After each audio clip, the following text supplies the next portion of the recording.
A meta para esse vídeo é 1.500 likes. Deixa seu like e vamos para a história. Eu vi ela pela primeira vez na entrada da minha garagem. Ela provavelmente tem 1,64 m de altura, magra, com cabelos castanhos oleosos na altura dos ombros. Ela está vestida sempre com a mesma roupa, um vestido floral estampado de cores azul e amarelo que vai até um pouco acima dos joelhos. Ela também está descalça. Seus braços são finos como gravetos e eles ficam pendurados em seus lados enquanto ela olha para mim. Sua pele é pálida e acinzentada. Tudo é decepcionante o suficiente. Mas é o rosto dela, a parte que agora está a bem poucos centímetros da minha pele. Esse rosto. A primeira vez que a vi foi há 41 dias. Ela estava na entrada da minha garagem e acabei olhando pela janela quando eu estava prestes a ir para a cama. Caso contrário, eu nem teria notado ela. Não sei há quanto tempo ela estava por perto. Só sei que foi a primeira vez que a vi. Eu saí na minha varanda para perguntar o que ela estava fazendo lá. Foi quando eu vi o rosto dela. De longe, eu não consegui distinguir detalhes específicos, mas pude ver que seus olhos estavam afundados, como se ela não dormisse há semanas. Como eu disse, o cabelo dela estava pendurado até os ombros em mechas castanhas e oleosas, algumas pontas de fios varridas em sua boca. E a boca dela estava pendurada. Estava inclinada como um lado tivesse sido deslocado, dando a ela um tipo de rosto torto, extremamente chocante. Eu podia senti-la olhando diretamente para mim, e posso dizer com confiança que foi a coisa mais assustadora que já senti até aquele momento. Ela estava fixada em mim, focada, como se não houvesse mais nada no mundo ao nosso redor. Acabei vencendo meu silêncio de aterrorizado inicialmente. Ei, você está bem? Eu tenho certeza que saiu nada mais que um sussurro. Ela não disse uma palavra, não moveu um músculo, apenas ficou lá, nem parecia que estava respirando. Você precisa de ajuda? Eu perguntei, mas recebi o mesmo olhar vazio como resposta. Eu perguntei a ela mais algumas vezes o que ela estava fazendo lá, se estava perdida ou procurando alguma coisa, mas tudo o que recebi em troca foi seu olhar morto. Decidi que precisava ligar para a polícia, porque, em minha opinião, a mulher estava doente ou drogada. O que quer que fosse, ela não estava se movendo. Liguei para a polícia, disse que havia uma mulher que parecia ferida em frente à minha garagem, que estava consciente mas não respondia nada. A atendente me conectou a um policial no campo e descobri que ele estava a apenas alguns quarteirões de distância. Fiquei ao telefone enquanto o policial se encaminhava para minha casa, e quando ele virou a minha rua, pensei em ligar a luz da varanda. Eu estava olhando para a mulher sob a luz do luar até aquele ponto. Até então, eu mantive meus olhos na mulher, mas eu precisava dar um passo para trás e me virar para a parede adjacente. Mas na fração de um segundo que me virei para olhar o interruptor, a mulher tinha ido embora. O policial chegou no momento seguinte e contei o que havia acontecido. Ele chamou no rádio outra unidade para inspecionar a área em um esforço de encontrar essa mulher, que presumivelmente correu de onde ela estava. O oficial pegou o relatório e disse que ficaria de olho, mas com base na minha descrição dessa mulher, ele disse que ela provavelmente estava embriagada, desabrigada, potencialmente doente mental e potencialmente sob o efeito de drogas. Ele também me assegurou que eu ficasse atento caso a visse novamente e que provavelmente nossa casa não era um alvo específico que ela poderia encarar. Minha esposa acabou descendo e contei o que aconteceu. Eu tive um sono desconfortável naquela noite. Algo não parecia certo. No entanto, continuei com minha vida e o dia seguinte foi como se a estranha ocorrência não tivesse ocorrido. Então, por volta das 8 da noite, tive a sensação de estar sendo observado. minha janela. E lá estava ela. De onde ela esteve na noite anterior, agora estava a um passo mais perto da entrada da nossa casa. Ela ficou lá, com seu vestido floral balançando levemente com a brisa, sua mandíbula ainda desequilibrada e pendendo para baixo, os olhos ainda vazios sem vida. Eu rapidamente chamei minha esposa Kelly no andar de baixo, dizendo para ela chamar a polícia e deixar nossa filha em seu quarto. Enquanto Kelly descia, eu novamente desviei o olhar por apenas uma fração de segundo. Mas nesse tempo, a mulher se foi. Kelly disse à operadora do outro lado da linha que nossa filha havia acidentalmente discado para a emergência. Na noite seguinte, a mulher apareceu, um passo ou dois mais perto. Eu mantive meus olhos nela enquanto chamava Kelly para vir ver também, mas eu apenas pisquei. E claro, ela se foi novamente. Minha esposa estava começando a ficar preocupada. E eu também. Será que eu estava alucinando uma mulher enlouquecida? Toda vez que eu a via, ela não se mexia, ela não falava, ela só ficava lá. Ela se aproximou cada vez mais na mesma medida que os dias foram se passando. Da mesma forma, minha ansiedade aumentava 100 vezes mais. Certamente tinha algo de errado. Toda vez que eu tentava mostrar para outra pessoa, ela desaparecia, retornando apenas depois que eu estava sozinho. Em pouco tempo, ela estava na calçada da nossa casa, a meio caminho da nossa porta da frente. Foi então que decidi que precisava ficar longe por uma noite.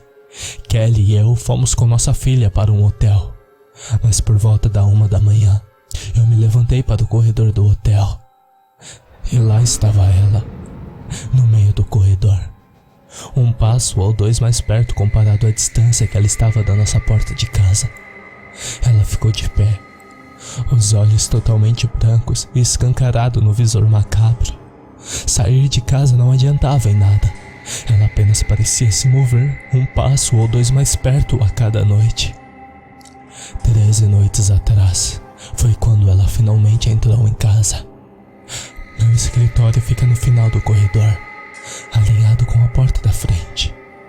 Em um esforço para conter o constante estado de pânico, eu desço sempre que o sol se põe e me jogo para meu trabalho. Por volta das 2 da manhã, eu me sento na minha cadeira com os olhos pesados. Decidia que ia dormir, e então fechava meu notebook. Em retrospecto, foi a primeira vez desde que vi a mulher que ela não estava na minha cabeça. Levantei-me e estiquei-me quando abri os olhos. Olhei para a janela do meu escritório e vi ela pelo reflexo, de pé no corredor, de costas para a porta da frente, a poucos metros da escadaria. Eu me virei e voltei para minha mesa sem saber como proceder. A polícia me disse para parar de ligar, já que as 4 vezes que eles saíram não encontraram nenhuma evidência de alguma mulher lá. Dei alguns passos cautelosos pelo corredor, pela primeira vez avançando em direção a ela. Eu cheguei a cerca de 2 metros dela antes de parar. Ela continuou imóvel, como se fosse feita de mármore.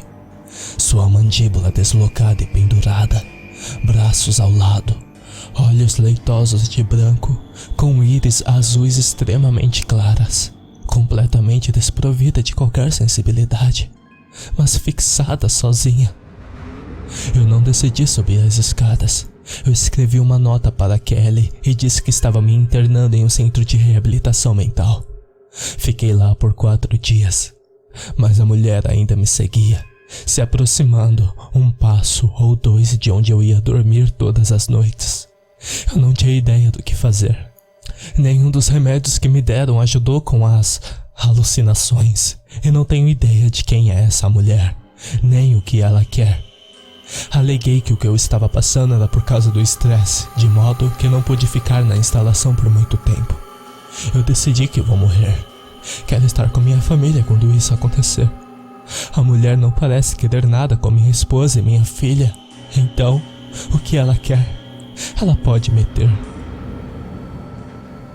Anteontem à noite, Eu fiquei cara a cara com ela enquanto ela estava a poucos metros da nossa cama. Kelly acordou e perguntou o que eu estava fazendo. E quando voltei a me ajeitar para dormir, a mulher se foi. Eu fui para a cama ontem à noite e beijei Kelly. Disse a ela que a amava e ela perguntou se eu estava bem. Eu disse que sim. Não adianta fazê-la se preocupar comigo sobre algo que não temos controle. Eu quero que o tempo limitado que ainda nos resta não seja ofuscado pelo medo e preocupação. Minha resignação à derrota pode parecer abrupta, mas ao longo dos últimos dias estendi a mão para todo tipo de pessoas e ajudas. Fiz todo tipo de pesquisa e o que quer que seja essa mulher, aparentemente nunca foi registrado antes. Algumas pessoas ofereceram o que podia e eu aceitei o conselho delas, embora nenhuma das possíveis soluções tenham feito qualquer coisa para impedir a mulher de se aproximar cada vez mais de mim. Eu sinto que estou lidando com um problema que terminará ostensivamente quando a mulher chegar até onde ela quer estar, e não há nada que eu possa fazer sobre isso. Eu vou aproveitar o pouco tempo que eu potencialmente tenho para me ocupar com pensamentos de felicidade. Acordei por volta das 4 da manhã para encontrar a mulher de pé onde estivera a noite toda. Só que agora o braço dela estava estendido, como se estivesse me alcançando com os dedos finos e unhas desgrenhadas. Eu sei que esta noite será a noite que ela estará perto o suficiente de onde eu durmo para fazer o que ela quer fazer. Eu sei que o que quer que seja que ela queira fazer não é bom. O sol está se pondo agora e estou digitando isso na minha cama. Esta pode ser minha última noite vivo. Eu não sei quem é essa mulher, nem o que ela quer, mas sei que a qualquer momento ela vai aparecer ao lado da minha cama. Seus olhos afundados sem vida, seu cabelo oleoso, fibroso e pendurado em seus ombros, seu vestido floral azul e amarelo cobrindo seu corpo pálido e emaciado, seus pés descalços no chão de madeira, seu braço fino chegando até mim, unhas pontiagudas na ponta dos dedos. Sua mandíbula deslocou-se desequilibrada, agora pronta para uma mordida, pendendo para a direita como a entrada de sua boca torta e cavernosa. Não tem como ela se aproximar mais do que isso após essa noite.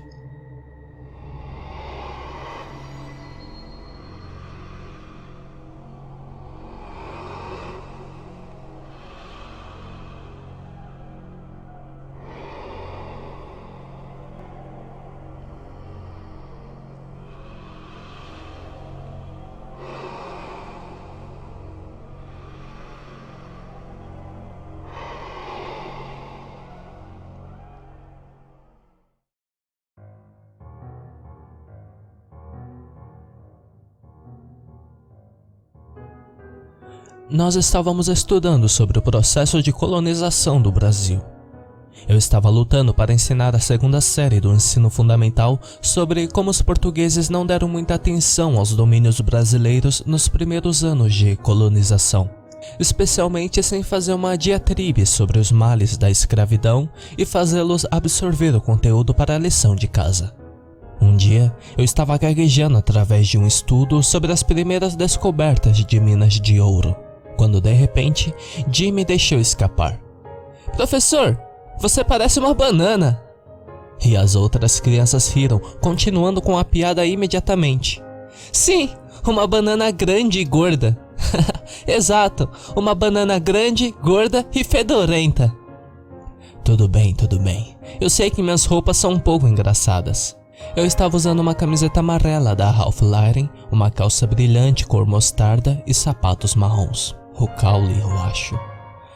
"Crianças, só por hoje vocês podem me chamar de Professor Banana." As crianças explodiram de gargalhadas depois disso. Nós não fizemos muito pelo resto do dia, mas me perguntei se todo esse negócio de Professor Banana poderia realmente ser bom para eles. A caminho de casa, decidi comprar algumas coisas na Riachuelo. Alguns botões amarelos, algumas gravatas amarelas e alguns pares de calças. Eu assinei o recibo como Senhor Banana. O caixa não percebeu, mas eu ri quando saí pela porta.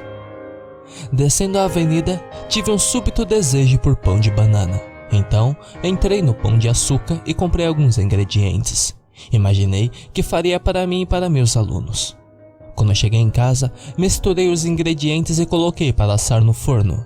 Depois, assisti um episódio antigo da Vila Sésamo no YouTube. Eu estava pensando muito em Amarelo, eu acho. Mas nunca imaginei que acharia tanta graça naquele episódio, um que o Bert está na sala de aula e tenta levar sua mesa para casa só porque tinha medo que alguém sentar no lugar dele no dia seguinte. Eu ri também com o pensamento de ter um grande pássaro amarelo na sala de aula e outros monstrinhos. De qualquer forma, uma vez que o pão de banana estava pronto, eu cortei um grande pedaço esguichando um pouco de chantilly por cima. Ficou delicioso, mas achei que estava faltando algo. Imaginei que mudaria a receita se fizesse outro lote. No dia seguinte, eu entrei na sala em um traje completamente amarelo. Uma gravata de abacaxi, calça cor pastel e até um velho par de sapatos que eu pintei de amarelo. Quando as crianças se sentaram, passamos nossa saudação com uma ligeira alteração. Bom dia, classe! Bom dia, professor Banana! Todos pegaram um pedaço de pão de banana envolto em plástico. Entre o glúten, nozes e ovos, eu provavelmente teria sido processado se alguma migalha tivesse caído no chão durante a preparação. De alguma forma, fizemos progresso sobre os primeiros portugueses que chegaram ao Brasil. Mostrei-lhe os segmentos com uma animação divertida que explicava um pouco mais sobre o assunto. E eles ficaram sentados, assistindo e comendo o pão de bananas em suas mãos. Comecei a receber e-mails dos pais alguns dias depois. Professor Johnson, a Alice adora sua aula. Ela disse que você é o professor mais engraçado que ela já teve. Continue com seu ótimo trabalho. Atenciosamente, Senhorita Macena. Foi bom ter essa aprovação. Era como se realmente estivesse fazendo algo importante. Talvez esses garotos se lembrem de algumas das coisas que eu ensinei a eles. Então, eu comecei a fazer tudo, trazendo fitas amarelas para pendurar em toda a sala de aula, escrevendo seu boletim semanal com uma borda com tema de banana, tomando banho com shampoo Scala de bomba de vitaminas de banana. Passei horas no Google só para fazer um dia de ensinamento sobre os fatos e benefícios da banana. Acontece que o nome científico da banana é Musa, que significa ciência universal. Eu decidi que traria pão de banana toda segunda-feira, algo para as crianças se animarem no início da semana. Eu adicionei algumas pitadas de canela no segundo lote, mas o sabor ainda não parecia bom para mim. Imaginei que algumas mechas do meu cabelo que cheirava a banana poderia resolver o problema. Então, eu cortei alguns fios da minha nuca e os refoguei em um pouco de azeite. O sabor definitivamente melhorou um pouco mais depois disso. Eu me encontrei com o diretor na manhã seguinte. Me senti um pouco ridículo indo para a reunião com o amarelo neon da Jerry Garcia, mas ele não parecia se importar. Você sabe, professor, recebi muitos comentários positivos sobre toda a sua iniciativa com base nas frutas. Parece que realmente funciona para manter as crianças focadas. Qualquer coisa para melhorar o rendimento delas, diretor. Hey, se está funcionando, continue assim. Você poderá se tornar ativo na regência da escola em poucos anos. Uau, eu estou feliz em poder ensinar as crianças, senhor. Era quase junho e os pernilongos estavam aumentando. Acontece que as cascas de banana são uma boa cura para essas picadas. Perguntei a qualquer um da sala se eles queriam se voluntariar. Jimmy tinha uma grande picada e desagradável no braço, e ele passou a casca de banana em seu braço mordido na frente da turma, e também no rosto. Como se sente, Jimmy? Muito melhor, professor Banana. Alguém mais quer tentar? Todos levantaram a mão. Quando cheguei em casa, liguei a TV para um documentário sobre a corrupção na Chiquita Brands International, uma distribuidora internacional de bananas. Aparentemente, eles estavam exportando cocaína para a Europa em alguns de seus navios. Eles tratavam os agricultores de suas plantações como lixo. Eu pensei que seria legal dirigir um e-mail para eles e contar sobre minha iniciativa. Achei que eles gostariam de saber que o produto deles era mais do que uma fachada para o tráfico. Passei a noite toda escrevendo, e isso se transformou em algumas milhares de palavras sobre minhas teorias sobre a educação primária. Eu realmente não revisei todo o texto, mas enviei o assunto do e-mail como "Bananas são mais do que um pseudofruto". Provavelmente o e-mail seria perdido entre todas as mensagens de clientes frustrados com a empresa de qualquer forma. Não passou mais pela minha cabeça até aquele fim de semana, quando recebi um telefonema da revista Planeta Fitness. "Professor Johnson, aqui é a Sofia do Planeta Fitness. Acabei de receber um e-mail da Chiquitas Brands International. Você tem alguns minutos para uma entrevista?" "Oh, sim, claro." Então, eu estava na capa daquela semana, com uma foto minha, vestida de amarelo e apontando para cima da câmera em primeiro plano, com todos os alunos atrás de mim. O título da matéria era "Professor Banana descascando os duvidosos". A emissora local também visitou a escola para gravar um pequeno segmento. Eu assisti minha matéria naquele domingo. Alguns minutos da minha estranha voz de professor, intercalado com entrevistas minhas e de alguns alunos. Depois disso, alguns outros professores estavam começando a fazer isso também. Tinha a professora Moranguinho, o professor Melancia. Eu me perguntei se em alguma outra escola alguém estava fazendo banana também. Eu fui trabalhar no meu terceiro lote de pão de banana. Polvilhei a canela, refoguei alguns pelos do meu pescoço, mas a massa não parecia perfeita para mim. Olhei para minhas mãos. Ocorreu-me que minha pele estava começando a ficar um pouco amarelada, provavelmente devido a todas as bananas que eu estava comendo. Eu me perguntei se minha pele também tinha esse sabor. Eu agarrei um alicate de unha e arranquei um pedaço fino da ponta do meu polegar. Era um pouco salgado, mas definitivamente tinha o sabor da fruta. Eu decidi que iria acrescentar na massa. Então, peguei uma tigela e tirei a pele de todos os 10 dedos. Então misturei. Naquela manhã as pessoas realmente me reconheceram nas ruas. Todas as crianças da cidade devem ter assistido ao noticiário. Eu não conseguia andar mais do que alguns passos sem ser interrompido para uma selfie ou um aperto de parabéns. Foi até legal, na verdade. Eu nunca pensei que usar roupas bobas faria as pessoas gostarem tanto de mim. Eu vomitei na lata de lixo quando entrei na sala de aula. Pensei que eu estava comendo muito potássio. O vômito era amarelo puro. Aquela mistura brilhante de bile e banana devia estar no meu estômago há dias.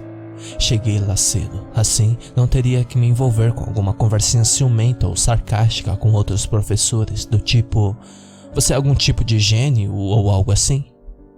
Eu escrevi no quadro negro: "Dia de fatos e benefícios da banana." Depois me sentei à mesa, tremendo, esperando que as crianças chegassem. Entreguei os pães de banana como minha promessa de fidelidade e me perguntei se as crianças ainda comeriam se soubessem que estavam comendo um pedaço de mim. Imaginei que eu deveria manter isso em segredo por enquanto. Além disso, este era meu melhor lote feito até agora. Eles não precisavam saber como foi feito. Naquela noite, recebi outro e-mail da senhorita Macena. "Boa noite, professor Johnson. Parabéns pelos 15 minutos de fama. Alice adora a ideia que seu professor é famoso.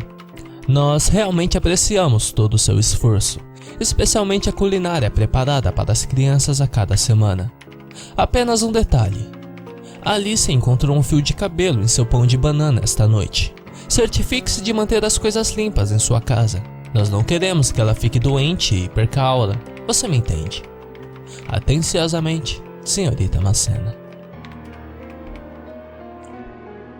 Eu fui ao banheiro e me olhei no espelho, ainda vestido com minhas roupas de trabalho.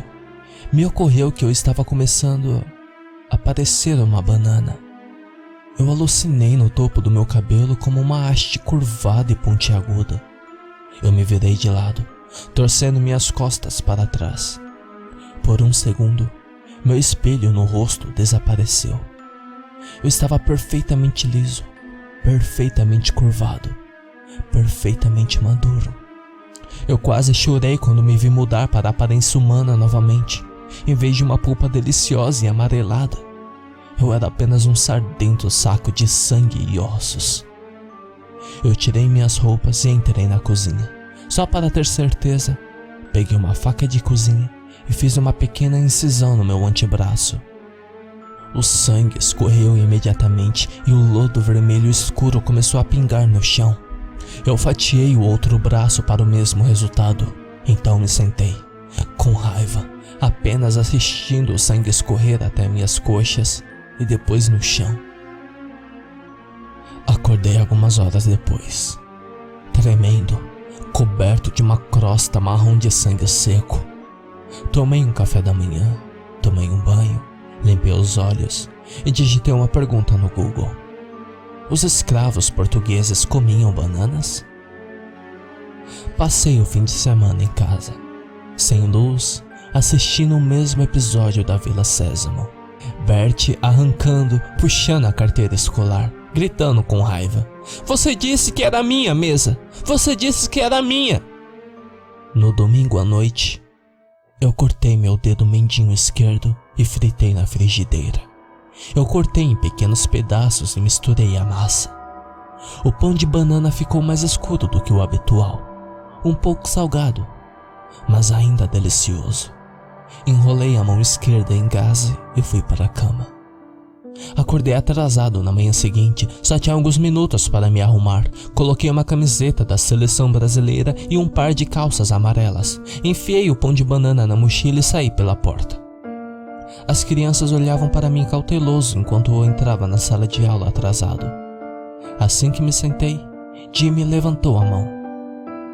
"Professor Banana, o que aconteceu com sua mão?" "Ah, isso. Apenas um pequeno acidente. Nada para se preocupar, crianças." Eu levantei a mão para a turma ver. "Você esteve brigando contra um macaco?" "Ah, Jimmy, apenas um acidente de cozinha." "E esses arranhões em seus braços?"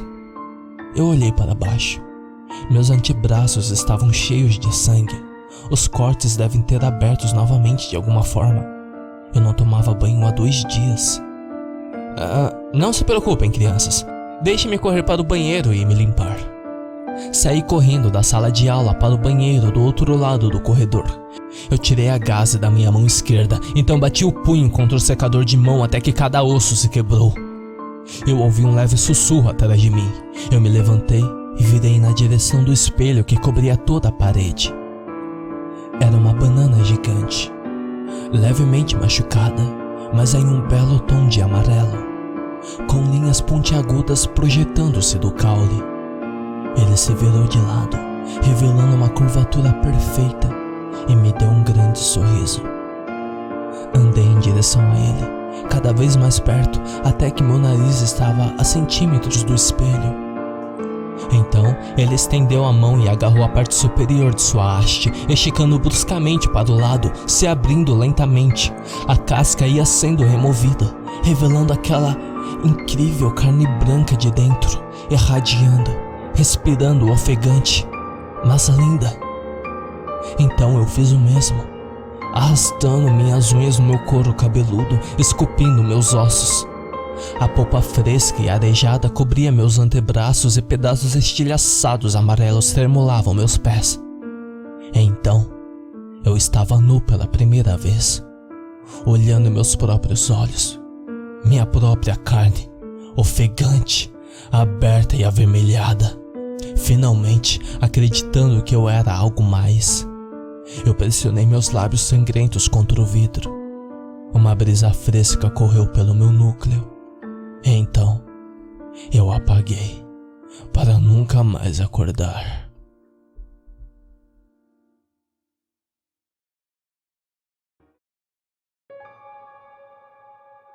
Eu realmente sinto muito se isso parecer incoerente. Eu não durmo mais do que 2 horas nos últimos 5 dias. E, como cientista do sono, posso dizer que isso está começando a destruir minha clareza de pensamentos, velocidade de reação, bem-estar emocional, estabilidade psicológica, processamento intelectual e até minha qualidade de digestão e força do sistema imunológico. E eu sei exatamente o quão prejudicial a falta de um bom descanso pode causar. Mas eu ainda tenho muito medo de dormir. Eu trabalho em um laboratório do sono ligado a uma universidade de nível intermediário, que graças a uma doação parental generosa após o suicídio de um estudante que sofria de insônia, temos um departamento de sono incrivelmente bem financiado. Nós atraímos pesquisadores líderes no campo, apesar de inúmeras desvantagens da universidade. Eu fui contratado para cá no começo do novo ano acadêmico e iniciamos uma série de experimentos focados em sonhos lúcidos. Neste ponto, para quem não está familiarizado com o termo, eu vou explicar o que é um sonho lúcido. Seu sono é dividido em dois tipos diferentes: o sono profundo e o sono dos sonhos, conhecido como REM, Rapid Eye Movement, traduzindo, movimento rápido dos olhos, porque, bem, é exatamente isso que seus olhos fazem quando você está sonhando. Durante o sono profundo, as ondas cerebrais são lentas, regulares e relaxadas. Durante o sono REM, ou seja, quando você sonha, suas ondas cerebrais são quase idênticas a ondas cerebrais acordadas.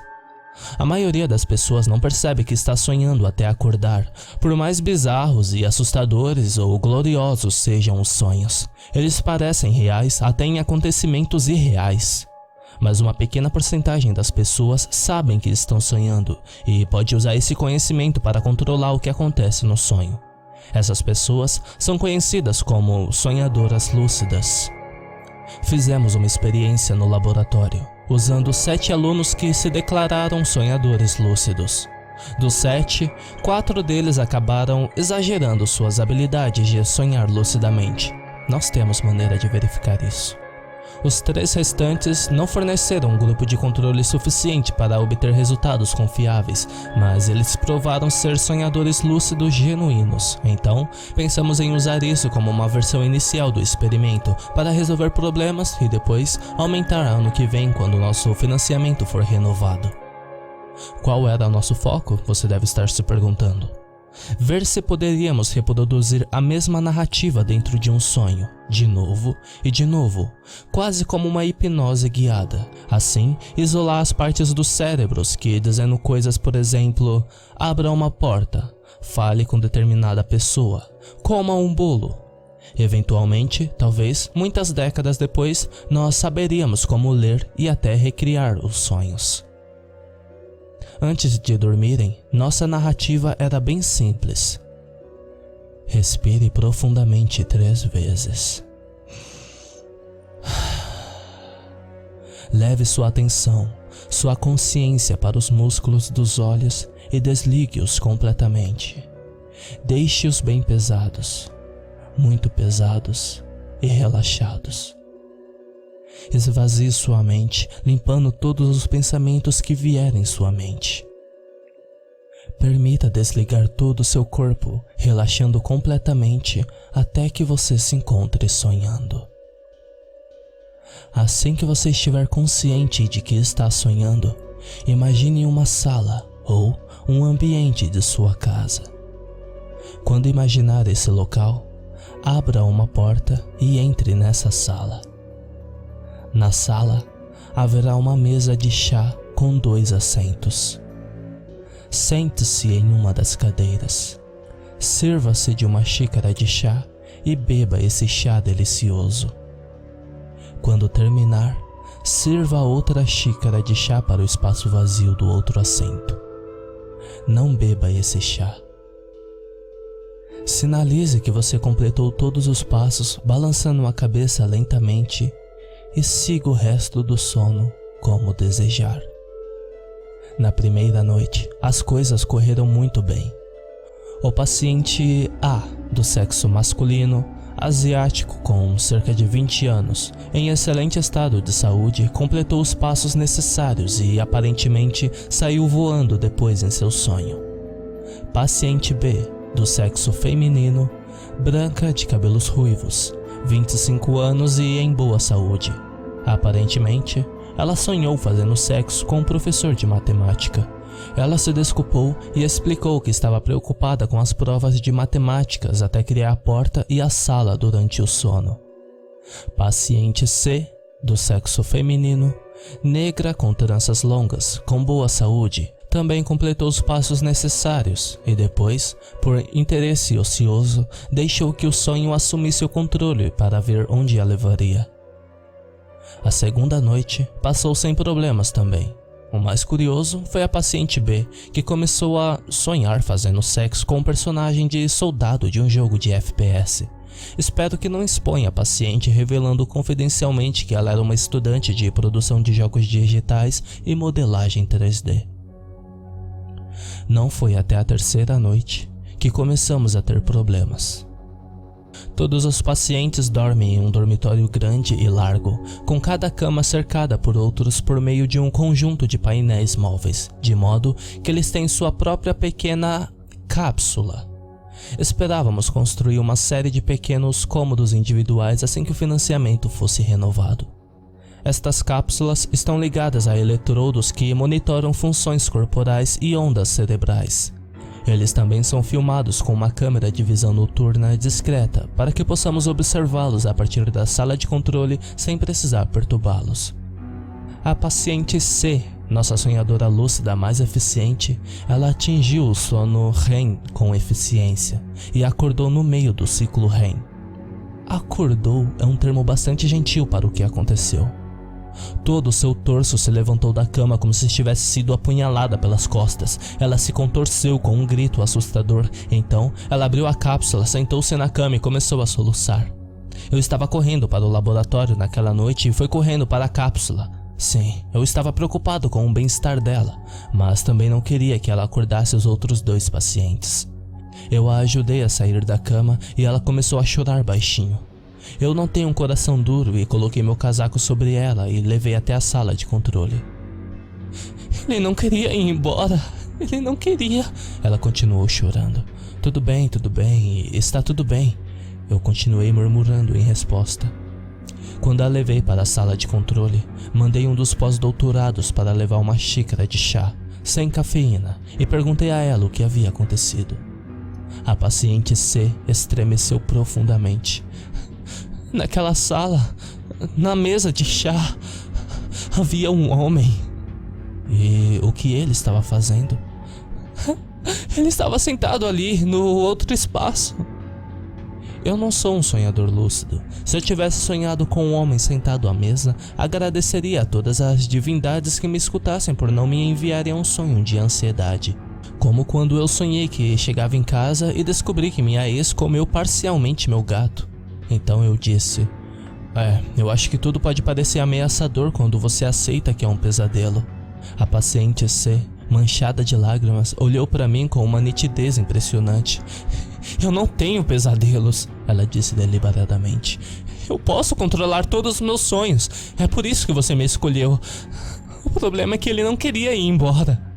Ela fez uma pausa, fechou os olhos, engoliu o seco e depois me disse calmamente. Ele olhava para mim, e seus olhos eram apenas... Ele olhava para mim e pude sentir que ele queria que eu morresse. Neste momento, os monitores do paciente A começaram a piscar. O paciente A estava tendo espasmos em sua cama. Eu fui correndo de volta ao dormitório, empurrando para fora do caminho o pós-doutorado que tinha ido buscar o chá. Quando cheguei até o paciente A, seus gritos tinham acordado a paciente B, que estava abrindo o painel de sua cápsula.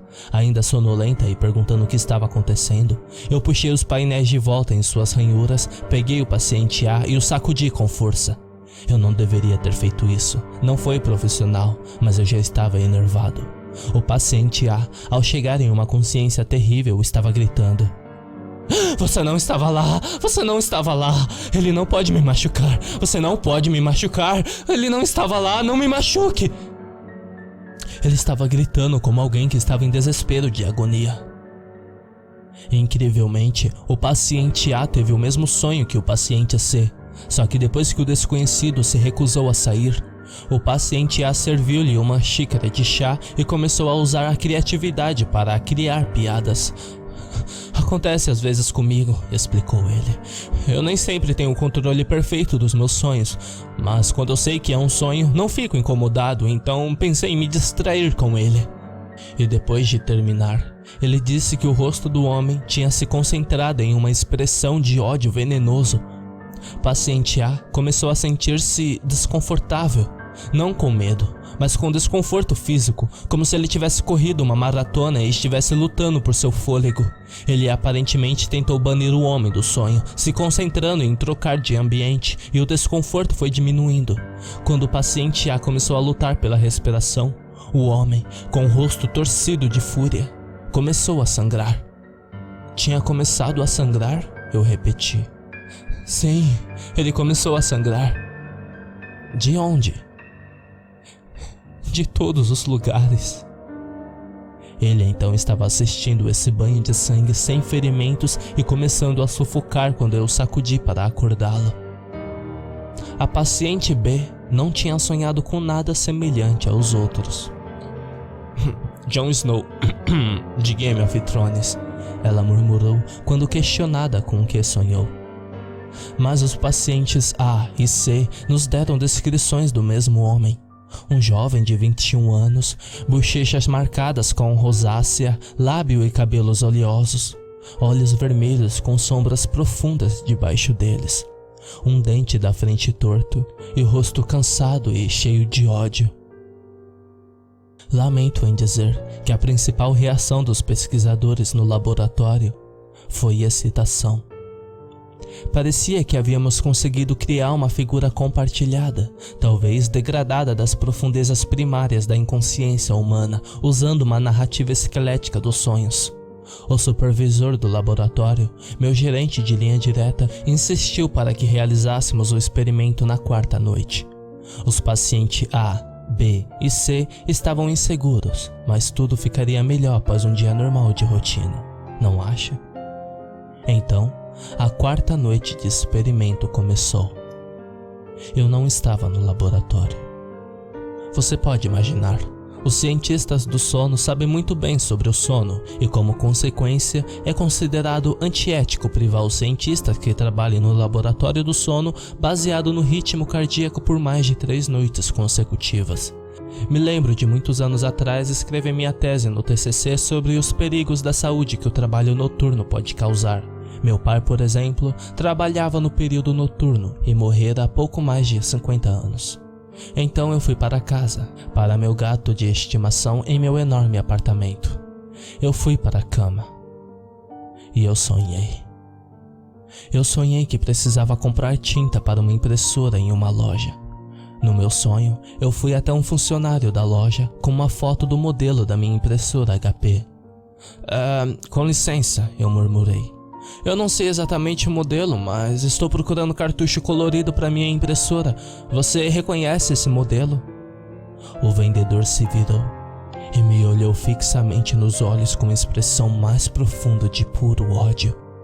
Pele rosada, círculos floridos de vermelho, olhos miseráveis e malhados em um gruído revelou um único dente torto na frente. Eu me virei e corri. Você sabe o que isso significa em um sonho, quando você tenta correr, mas as pernas ficam tão pesadas que você não consegue dar um passo. Atrás de mim, um ruído que parecia uma risada curta, latente, sem humor, em tanto desgosto que podia sentir minha pele congelando até o cérebro. O homem andou em volta de mim e ficou na minha frente. É disso que sempre me lembrarei. Todo mais estava obcecado à lógica dos sonhos, a iluminação fluorescente super suave e estranha que vinha do nada, a nebulosidade vaga das prateleiras, o peso doloroso dos meus membros. Mas o homem em meu sonho se movia com a simples vivacidade do mundo real. O sangue borbulhava de sua pálpebra inferior. Havia sangue saindo de suas orelhas, sangue escorrendo dos dedos de uma fonte sob as mangas. Eu ainda estava tentando fugir, embora isso estivesse me levando em direção a ele. Eu estava ciente de uma dor horrível na garganta, intensa demais para ser sonhada. Parecia que eu estava sendo estrangulado. Eu estava começando a perder a consciência. No meu sonho, eu estava começando a morrer. Eu acordei agudamente com um grito, porque meu gato tinha me mordido no rosto. Ele saltou de mim assim que meus olhos se abriram e sentou ao lado do chão da minha cama, as ancas levantadas e os pelos arrepiados, fazendo um rosnado baixo e áspero. Eu toquei minha bochecha. Estava sangrando onde ele me mordeu. Meu gato é muito dócil, ele nunca me mordeu nem arranhou antes, como não mordeu nem arranhou ninguém, nem mesmo minha ex que o odiava e costumava empurrá-lo da cadeira a tampos da mesa com mais força do que era necessário. Ele me mordeu para me acordar. Ele sabia que algo estava errado. Eu tropecei para o banheiro para limpar a bagunça. Doía muito, mas nem perto do estrangulamento por força invisível que eu tentava não pensar. Eu estava muito abalado. Então, fiz um curativo. Fui até a cozinha e fiz uma xícara de chá, também sem cafeína. Voltei para meu quarto e tentei acalmar meu gato assustado. Então, demorou um pouco até que eu checasse meu celular. Era 5h16. Uma nova mensagem do laboratório do sono. O paciente A estava morto. Tínhamos que encerrar o experimento depois disso. O paciente A, que tinha sido registrado como ótima saúde, capitão da equipe de atletismo da universidade, jovem, brilhante e de uma vida limpa, morrera de um ataque cardíaco durante o sono. Agindo sob ordens do meu supervisor, entrevistei os pacientes B e C sobre o que havia acontecido em seus sonhos. Neste ponto, a polícia já tinha cuidado dos depoimentos delas. B estava angustiante. Ela tentava reproduzir no outro lado do assento da mesa de chá, em seu sonho, o ator Travis Fimmel. Mas ao invés dele, um homem com um dente torto e olhos exaustos não deixava a mente dela. Eu não gostava de perguntar muito mais do que isso. Eu sabia que não era apenas um pesadelo. Eu sabia o quão real eles sentiam. O paciente C não entrou na sala no sonho. C tendia a iniciar seus sonhos lúcidos imaginando um ambiente aberto com um gramado verde. Bastava ela então criar um prédio com uma porta para ela entrar em um sonho lúcido profundo. Ela não criou um, mas havia um prédio lá quando ela começou a sonhar, e afastou-se dele. Enquanto caminhava, os edifícios começaram a se multiplicar, se aglomerando ao redor dela. O que havia começado como uma paisagem de uma praça florida, rapidamente se tornou um beco vazio e silencioso.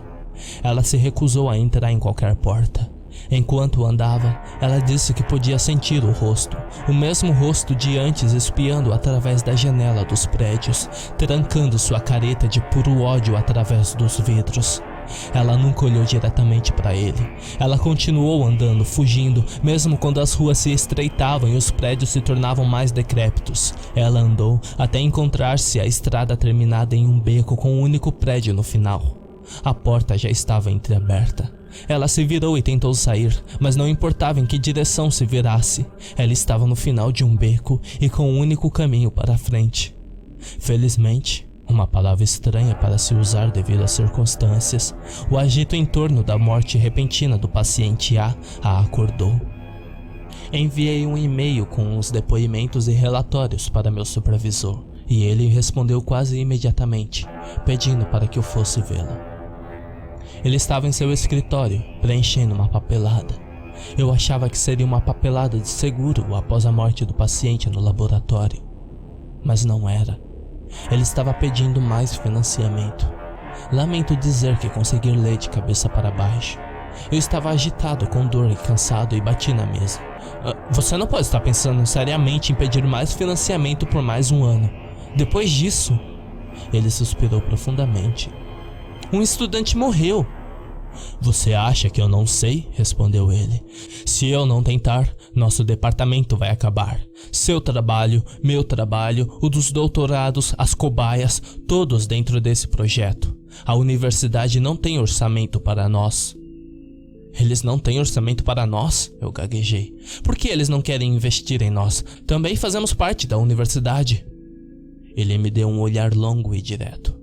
É um pouco diferente aqui comparado com o que você está acostumado, ele disse friamente. Eu não queria me gabar, mas eu tenho meus diplomas de graduação e pós-graduação de algumas universidades de prestígio, que sim, tem muito dinheiro para bancar um projeto desse. Eu não pretendia sair para buscar emprego em outro lugar porque eu tinha terminado meu relacionamento há pouco tempo e tinha esperança de reatar as coisas com ela que mora aqui nessa mesma cidade. Eu estava um pouco nervoso demais para respondê-lo qualquer coisa e olhei para a papelada novamente. Um dos pedaços de papel chefiava o investimento para consolo em memória de John Rennie, que continha uma pequena foto que presumir ser John Rennie. Deve ter sido uma foto oficial tirada de um documento de estudante. Ele estava radiante contra o fundo azul de um fotógrafo profissional usando um suéter verde. Mesmo de cabeça para baixo, pude ver que esse John Rennie tinha um dente torto na frente. Aquela cara jovem, feliz e sorridente, parecia bastante encantador. Eu senti uma onda de náusea surgir através de mim e tive que me firmar na borda da mesa. Meu supervisor viu cambalear e seguiu em linha do meu olhar. Oh sim, o investimento é pelo pobre John. Fui nomeado para o projeto quando ele morreu. Não era uma experiência na qual eu estava trabalhando, felizmente. Isso me lembra um pouco desta situação. Eu engoli seco. Minha boca secou de repente. Eu estava lembrando do John Rennie em meus sonhos. Eu e os pacientes estavam reproduzindo John Rennie nos sonhos, com os olhos cansados de insônia. Ele veio aqui para ter sua insônia curada? O quê? Meu supervisor pareceu bastante surpreso. Oh, eu suponho que isso tenha sido um longo tempo depois. Não, John Rennie era um rapaz perfeitamente saudável. Ele era parte de um experimento inicial sobre sonhos lúcidos quando estávamos tentando descobrir como medir um sonho lúcido. Você sabia que eles achavam que era automitificado, como costumavam pensar sobre a ejaculação feminina? De qualquer forma, o processo acabou dando a ele uma insônia severa. E você sabe tanto quanto eu o que a falta de sono pode fazer com uma pessoa. Parece que ele ficou semanas sem dormir. Coisa horrível. No final, ele tirou a própria vida. Ele se matou, eu repeti fracamente. Sim, disse meu supervisor. Deve ter sido horrível. Seus pais montaram esse projeto. Eles são os investidores que irei tentar pedir mais. Foi bom de certa forma. Na verdade, quando penso sobre isso, imagino que a vida e morte dele serviu para guiar esse projeto e nossos sonhos. Eu saí do escritório sem dizer nada. Nós demos um período de férias. Eu não durmo direito há 5 dias, porque eu não quero dormir profundamente o suficiente para chegar ao sono REM. O sono dos sonhos vem sempre depois do sono profundo, e a maior quantidade do sono REM vem nas últimas horas do sono. Mas eu posso sentir minhas pálpebras caindo enquanto digito. Eu não posso dormir. Eu não posso dormir. Eu não devo dormir. Eu não quero ver John Rennie.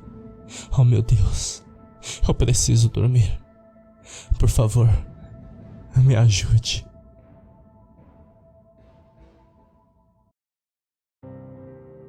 Eu fiquei arrasado quando meu tio morreu.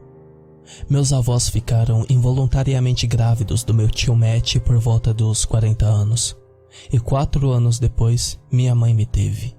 Então, a diferença de idade entre meu tio e eu era bem pequena. Nós basicamente crescemos juntos. Ele era como um irmão mais velho. O que me deixa triste agora é que nós nos afastamos quando ele foi para a faculdade. E depois, ficamos mais distantes quando eu fiz a mesma coisa anos depois. Nós nos víamos de vez em quando depois de adultos. Mas toda vez que conversávamos, sempre acabávamos lembrando de nossas infâncias. O tempo que passamos construindo uma casa na árvore improvisada que se desfez quando entramos lá dentro, ou a primeira vez que abrimos o armário de bebidas do vovô e tomamos um gole de vodka, ou o tempo que deslizamos pelas escadas em caixas de supermercados e Matt acabou com a costela quebrada. Então, um dia, eu recebi a notícia. Foi muito inesperado e completamente ridículo que eu nem conseguia imaginar. Matt morreu aos 33 anos e minha mãe disse que a causa era um evento cardíaco terminal. mas ela parecia tensa e assustada enquanto me contava. No funeral, eu escutei conversa com minha tia Carol. Eles estavam especulando sobre como uma pessoa saudável aos 30 e poucos anos poderia morrer inesperadamente de insuficiência cardíaca sem condições médicas previstas. Mamãe disse que era tudo besteira e que os médicos tinham guardado alguma informação em segredo. Ela se inclinou para sua irmã Carol e conseguiu ouvir as palavras. Eu vi o rosto dele, antes de serem interrompidas pelo meu avô, e eu parei de espiar. Lembro-me de deixar o funeral com medo gelado na boca do estômago. Eu vi o rosto dele. Essas palavras repetiam-se na minha cabeça pelo resto da noite. Eu sonhei com um cadáver rígido de Matt, flutuando através de um lago gelado, com um olhar torcido e feições horrorizadas de medo. Eu nadava em direção a ele, mas não chegava a lugar nenhum.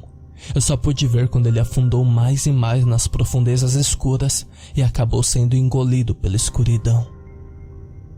Seus bens foram divididos internamente pela família, porque ele não tinha muita coisa. Matt obviamente não achava que precisava escolher um herdeiro de suas coisas sendo tão jovem, então tivemos que dividir tudo entre a família. Todos concordaram que faria sentido eu ficar com os videogames e jogos do Matt, já que passamos a maior parte dos anos 90 e início dos anos 2000 jogando juntos. Eu aceitei, mas os coloquei no porão imediatamente. Eu não podia enfrentá-los. Enfrentá-los significa aceitar que Matt tinha ido embora, e de alguma forma eu evitava fazer isso. Passaram-se alguns meses quando eu tive que enfrentar o sofrimento. Eu ocupava o tempo de várias maneiras. Eu estava com alguns amigos em uma lanchonete nova.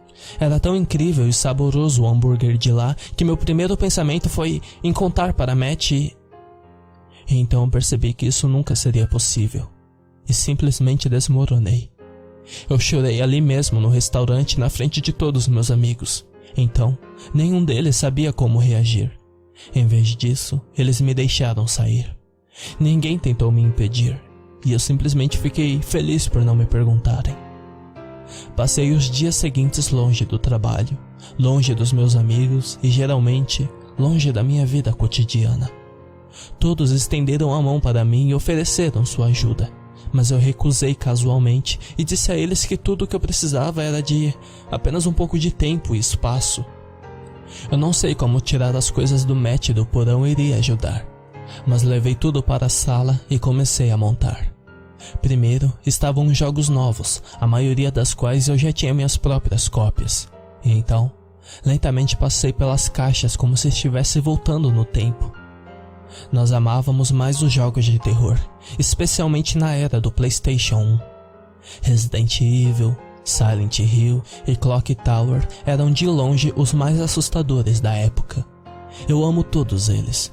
Estava olhando para trás com carinho, mas também com um nó apertado no estômago. Estes não são apenas jogos antigos. Eram os mesmos CDs originais de quando jogávamos quando crianças. Mesmo depois de todos esses anos, ainda estavam em ótimas condições. Eu liguei o antigo e encardido PlayStation 1 que ele ganhou em 1994, que agora eu herdei. Meu plano era passar o resto do dia jogando alguns jogos, carregando e me recordando até que começasse a me sentir melhor. Eu abri o topo do console e descobri que já havia um disco lá dentro. Parecia que estava de cabeça para baixo, com a superfície brilhante voltada para cima. Eu tirei e verifiquei, mas era assim de ambos os lados do CD. Um disco em branco, sem impressão. Eu já fiquei interessado em ver o que estava gravado nele, então iniciei o console enquanto procurava e encontrava o case misturado com tudo mais que eu desempacotei. O som nostálgico do PlayStation atingiu meus ouvidos, bem como a caixa em branco no fundo de umas caixas. Abri e um pedaço de papel dobrado flutuou para o chão. Eu desdobrei e li as palavras escritas lá. Não diga que não avisei. O som começou a tocar na TV, um som que não reconheci. Era um som baixo e crepitante de toda a sua glória de 16 bits. Eu me virei para ver uma tela preta com a palavra Start, escrita em vermelha no centro. Não havia título, nem arte, nada. Um pouco hesitante, eu pressionei o botão Start. Uma barra de carregamento branca começou a preencher lentamente na parte inferior da tela. O jogo acabou sendo carregado em uma visão de primeira pessoa em uma sala de estar. Parecia ser uma visão de uma criança ou a estética jank que era normal para um jogo de PlayStation dos anos 90. Polígonos pareciam deformando enquanto eu olhava ao redor da sala e as texturas eram instáveis e de baixa resolução. Dito isto, o jogo parecia muito bom para algo que tenha sido produzido há pelo menos 20 anos. Havia efeitos de iluminação que quase se comportava de maneira errônea e uma escuridão nebulosa na sala, que era bem usada e atmosférica. Mudei as direções analógicas e olhei ao redor da sala.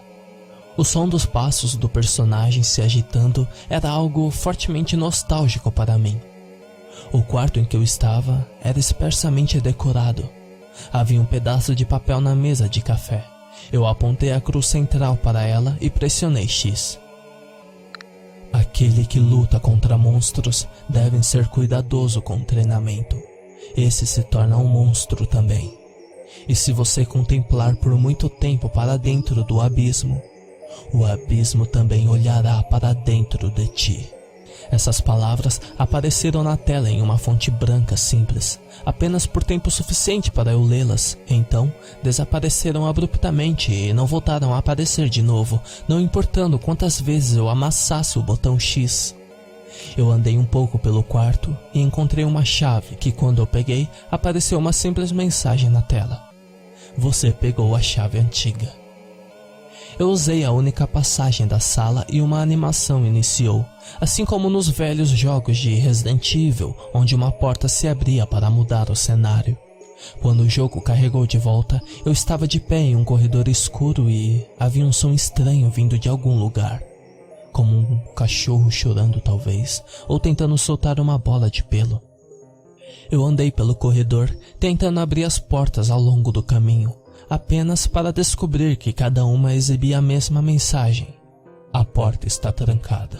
Continuei indo. Enquanto eu continuava, uma música estranha começou a se construir como batidas de ondas. Uma nota alta que depois foi reduzida a algo como estática. Quando a música e o barulho estranho pararam inesperadamente, deixou um silêncio tenso e impregnante. Havia um outro personagem na sala, e o NPC estava perfeitamente quieto. Ele era de baixos polígonos e tinha apenas texturas básicas, mas eu o reconheci assim mesmo.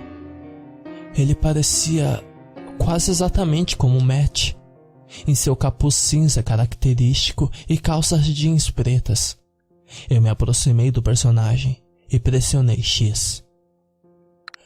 Você não deveria ter vindo. As palavras surgiram na tela e meus olhos tiveram apenas o tempo de registrar antes que eu piscar e as palavras mudarem para bom você ter vindo. O desconforto estava começando a subir pela minha espinha.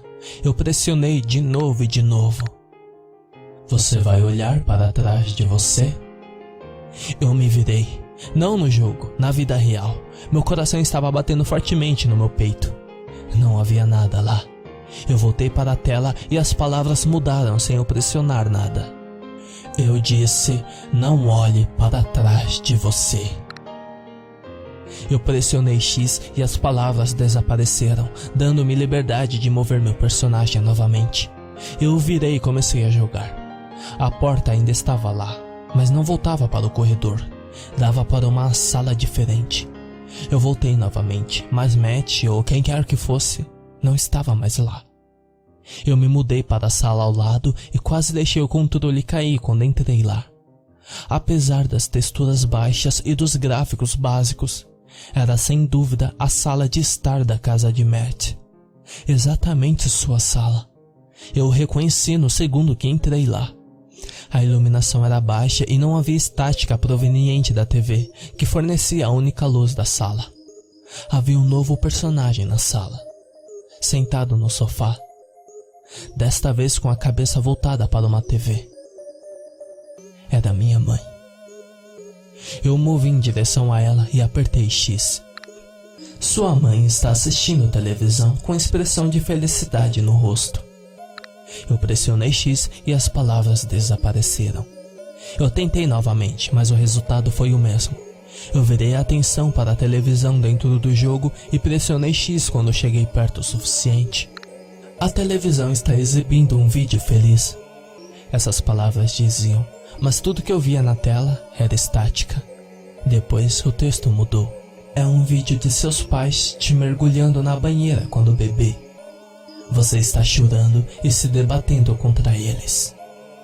As palavras desapareceram e o controle escorregou através das minhas mãos. Eu respirei profundamente e peguei de volta. Eu pressionei X na televisão novamente. O corpo falecido do bebê flutua sobre a água. Eu me virei para minha mãe, que continuava sentada no sofá. Me aproximei dela e pressionei X novamente. Sua mãe adora esse vídeo. Ela acha isso hilário.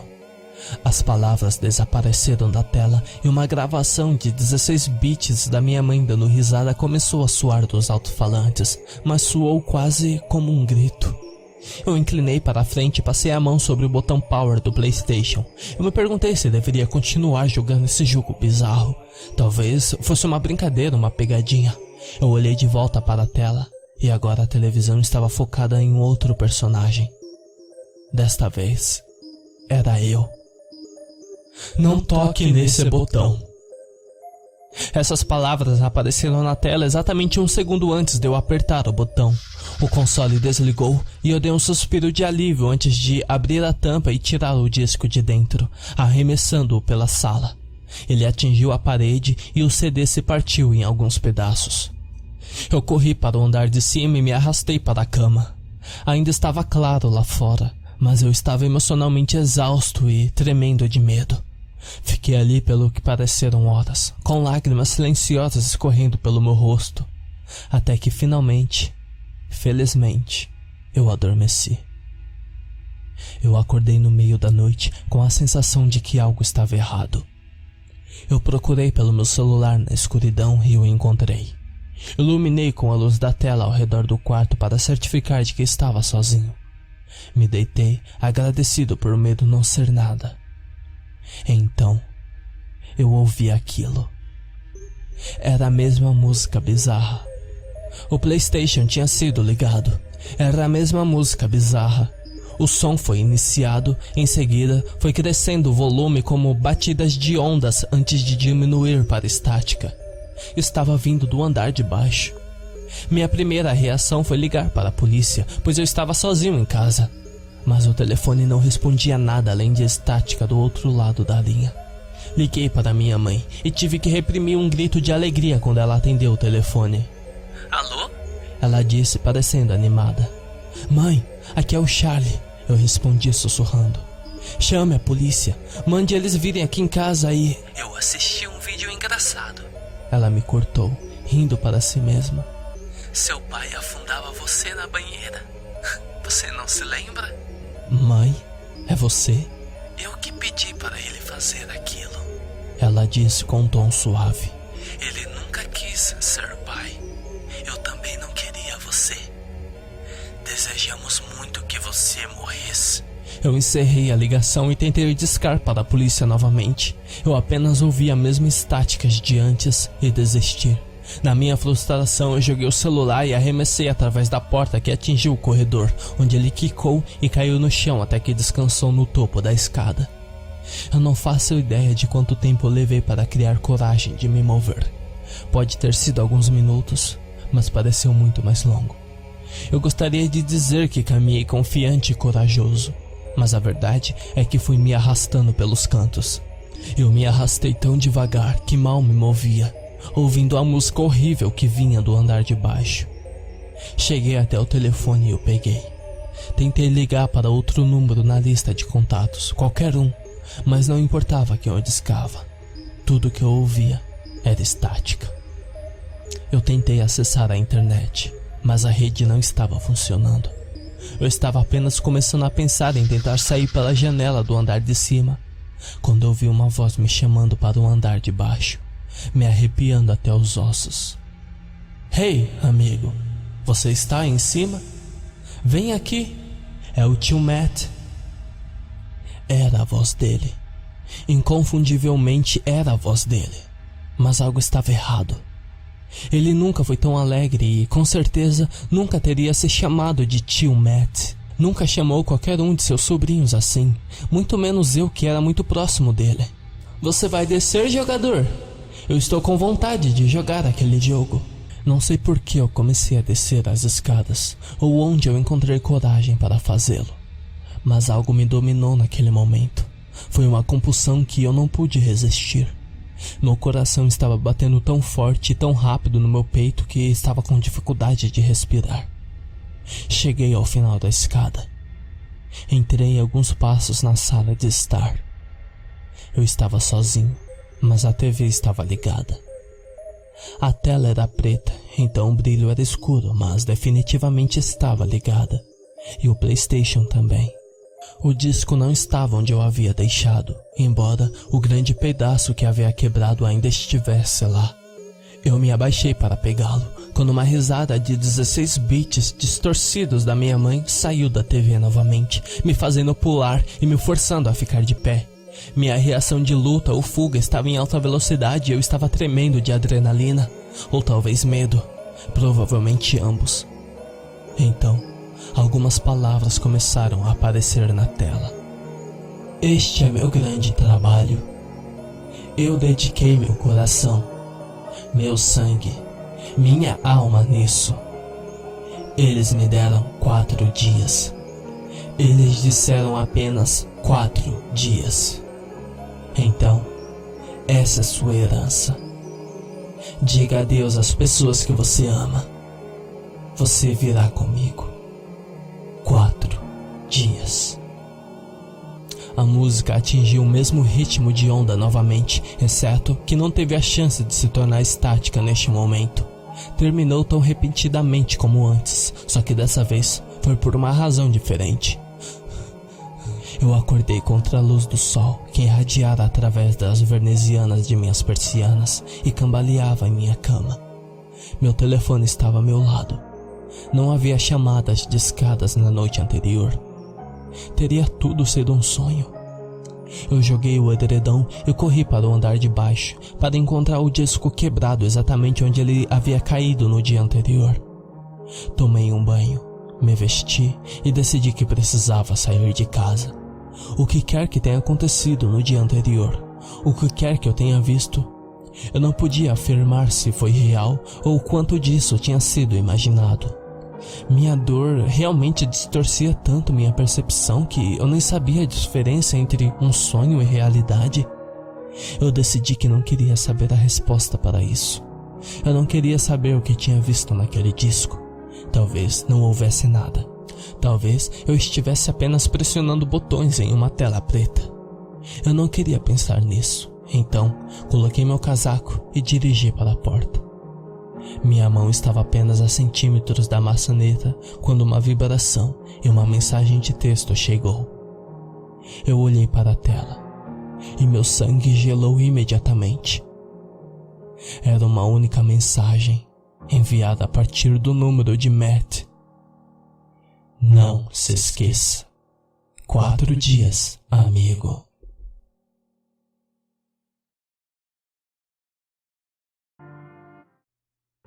Eu acho que você poderia me considerar um explorador urbano. Eu certamente gostava da sensação de descoberta e arquitetura interna de lugares abandonados, embora certamente não gostava da natureza do mal. Quando meus amigos, que eram exploradores mais ávidos, me perguntavam por que eu não costumava ir junto com eles, eu simplesmente lhes dizia que estava ocupado com a minha vida cotidiana. No entanto, eu tenho medo familiar de desmoronamentos e estruturas em colapsos desde quando eu era mais jovem. Quando eu tinha 6 anos de idade, a casa da minha família queimou em um incêndio causado por uma lareira no inverno. Meus pais e eu escapamos apenas com pequenos ferimentos, mas fiquei petrificado ao ver o incêndio transformar a casa em cinzas e pilhas de madeiras manchadas de preto. Por um tempo após o evento, sofri ataques de pânico quando olhava para algum tipo de fogo e tive que procurar um terapeuta pelo resto da minha infância. Considerando meu passado, eu seria a última pessoa que gostaria de ir a Centralia. É uma cidade abandonada na Pensilvânia, não muito longe de onde eu e meus amigos morávamos em Massachusetts. Ethan, que sempre foi louco por esse tipo de coisa, veio ao meu amigo Isaac e eu, que deveríamos explorar lá em seguida. Isaac concordou imediatamente, embora, no meu caso, foi necessário um pouco mais de tempo e persuasão para aceitar como de costume. O aspecto que se destacou para mim foi que era uma cidade inteira abandonada, não apenas um único prédio.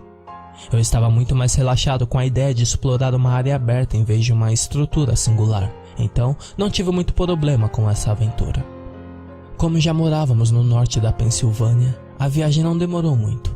Foi apenas algumas horas de carro e parecia passar ainda mais rápido com as conversas que estávamos tendo, discutindo a vida geral e os eventos atuais, até que Isaac começou a fazer perguntas sobre a cidade em si. Ethan havia feito uma pequena pesquisa prévia sobre a cidade de antemão, mas nada que nos fizesse especialistas sobre onde iríamos explorar. Se o que Ethan nos disse fosse verdade, Centralia era uma cidade decentemente povoada durante o início de 1900, com uma população de cerca de 2.700 moradores. Mas em 1962, um incêndio subterrâneo começou nas minas da cidade, o que levou ao dano de estradas e outros setores de terra. A cidade foi abandonada por quase todos os moradores devido à insegurança do solo e ao potencial de fumaça tóxica. O que exatamente causou o incêndio nunca foi totalmente confirmado, e quase nenhuma das casas ainda está de pé atualmente. Depois de uma longa conversa sobre debates sobrenaturais, parece que finalmente chegamos a alguma área de Centralia. Ethan confirmou isso por causa de como a estrada, de repente, se tornou um inferno absoluto, com condições que ele nunca consideraria dirigir. Não havia casas ao redor, apenas a estrada quebrada à nossa frente e os bosques com vegetação nas laterais. Isaac queria continuar dirigindo, mas o chamamos de louco só por ter sugerido essa ideia. Na verdade, foi necessário algum convencimento meu e do Ethan para que ele deixasse a van. Ele insistia continuamente que deveríamos ficar e continuar dirigindo. Isso era diferente, já que geralmente sou eu quem demonstra esse comportamento, enquanto Isaac costumava ser o mais aventureiro que corre riscos. Ele eventualmente cedeu antes que as coisas ficassem aquecidas. Nós caminhamos por cerca de 1 hora, embora parecesse mais longo por causa da repetição do ambiente. Não havia muito o que ver. Além da estrada rachada e desmoronada à nossa frente, não havia muitas indicações de que esta era uma cidade abandonada. Era mais como um sorteamento de lotes abertos e campos com uma estrada asfaltada passando por ela. A estrada sempre esteve na mesma condição desde que saímos da van. Depois de caminhar por mais 1 hora, chegamos a vários pontos em que deveríamos ter visto vários sinais. Nada de qualquer natureza estranha, apenas sinais de alerta nas estradas e terrenos perigosos com placas usuais que diziam "Fique longe" ou "Caiam fora". Ao longo da caminhada, nós não vimos nada além da estrada e de campos ao lado. Isaac começou a discutir com Ethan, dizendo que ele provavelmente tinha errado em algum ponto e que isso não era a Centralia. Ethan foi contra suas reivindicações até que ele encontrou outro aspecto que estava fora do lugar. Na pesquisa feita anteriormente, descobrimos que ao longo da estrada que passa por Centralia, muitas pichações no chão podiam ser encontradas nas estradas que a conduzem, o suficiente para nos servir agora de localização. Nós nos cansamos com as repetições das mesmas paisagens, pichações e grafites no chão e decidimos voltar para a van. Já algumas horas na estrada, o caminho de volta foi ainda mais tedioso. Nenhum de nós estava muito cansado, mas considerando os únicos detalhes interessantes para se ver eram os arbustos, buracos e pichações na estrada, não fizeram a viagem mais agradável. O pior de tudo era o calor, que eu nunca levei a sério até aquele momento. Os céus estavam completamente claros, o que deu ao sol de verão a força total para nos atingir. O mais interessante foi que havia uma fonte desconhecida de calor vindo da própria estrada. Claro, a luz solar refletida no alcatrão pode aquecê-lo, mas aquilo era intenso. Eu podia ver o material das minhas botas de caminhada começando a derreter e elas foram feitas para condições extremas. Isso poderia ser por causa do calor subterrâneo e da fumaça. Ou seja, nós realmente estávamos em Centralia. Eu queria dizer alguma coisa, mas considerando que nós não achamos nada de interessante de qualquer forma, eu não vi a necessidade. No meio do calor e das estradas abandonadas, perdemos a noção do tempo. Nós estávamos andando na direção oposta há mais de algumas horas e ainda não encontramos a van. Fiquei um pouco em pânico com isso. Todos nós ficamos. Nada disso fazia sentido. Nós tínhamos andado apenas para frente e para trás na mesma estrada. Como diabos a van poderia desaparecer?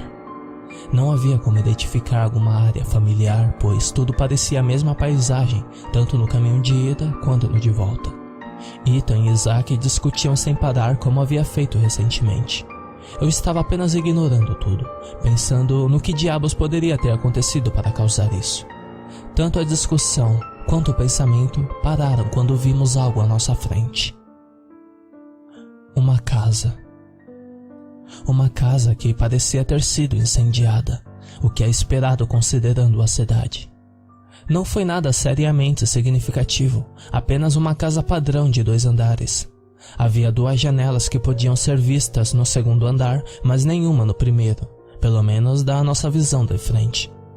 Nós nunca passamos por essa casa em nosso caminho dirigindo nem andando, o que me deixou, e provavelmente os outros também, mais confusos do que já estávamos.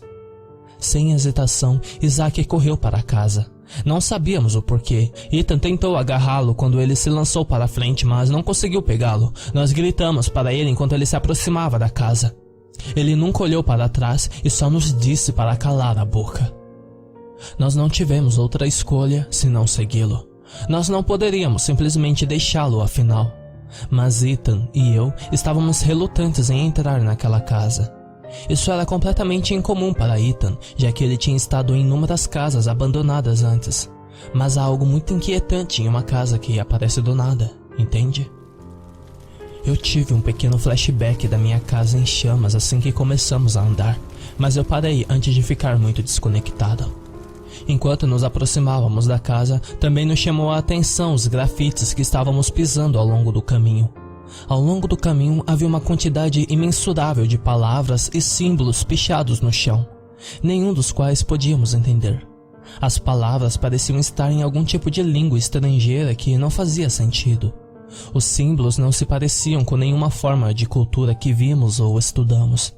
Se não fosse pela situação que estávamos, eu teria tirado muitas fotos. A caminhada parecia mais curta do que eu queria, mas chegamos à porta da casa. A porta tinha um símbolo um tanto familiar, mas só porque se assemelhava ao que vi na estrada. Se eu tivesse que descrevê-lo em palavras, parecia algum símbolo que você veria em algum livro de ocultismo, como se fanáticos tivessem deixado sua marca no local. Nós nunca nos importamos com o que significava, e Isaac começou a tentar derrubar a porta, já que nenhuma maçaneta estava presente. Houve uma grande quantidade de resistência, como se a porta tivesse sido bloqueada por algo do outro lado de dentro. Isso foi um imprevisto que Isaac não encarou como um problema. Depois que me juntei a seu esforço, a porta finalmente se abriu. O corpo de Isaac voou alguns metros para frente e bateu no chão à nossa frente. Ele havia pressionado com força contra a porta, o que fazia sentido. Por que ele estava fazendo isso era outra questão. Ethan e eu rapidamente fomos ver como ele estava. Nós nos viramos e olhamos para todos os lugares do seu corpo, mas não havia ferimentos além de pequenas contusões de bateram no chão. Seus olhos, no entanto, estavam fixados. Nunca piscou nem olhou para nós. Ele não fez movimentos ou respondeu, exceto tremia, como se tivesse visto algum fantasma. Ele estava pálido, mas não frio. Pelo contrário, ele estava bastante quente. Até onde Ethan estava preocupado, ele precisava de atenção médica. Ele foi olhar ao redor da casa para encontrar qualquer coisa. Eu fiquei com Isaac porque eu não queria deixá-lo assim depois que ele caiu no chão. Aproveitei o momento para estudar a sala ou o que eu podia ver, porque não havia janelas no primeiro andar. Estava escuro além da porta aberta. Eu alcancei minha mochila e peguei a lanterna. Havia pouco nesse quarto além de uma mobília básica e envelhecida. Nas paredes havia mais daquele grafite de ocultismo sem sentido. Eu brilhei a luz em frente para ver uma pintura, grande em pé sobre a lareira. Eu dei uma rápida olhada para a porta onde Isaac estava encostado nela. Devia ser para isso que ele estava olhando. A pintura me assustou um pouco. Era de uma criatura, horrenda e demoníaca.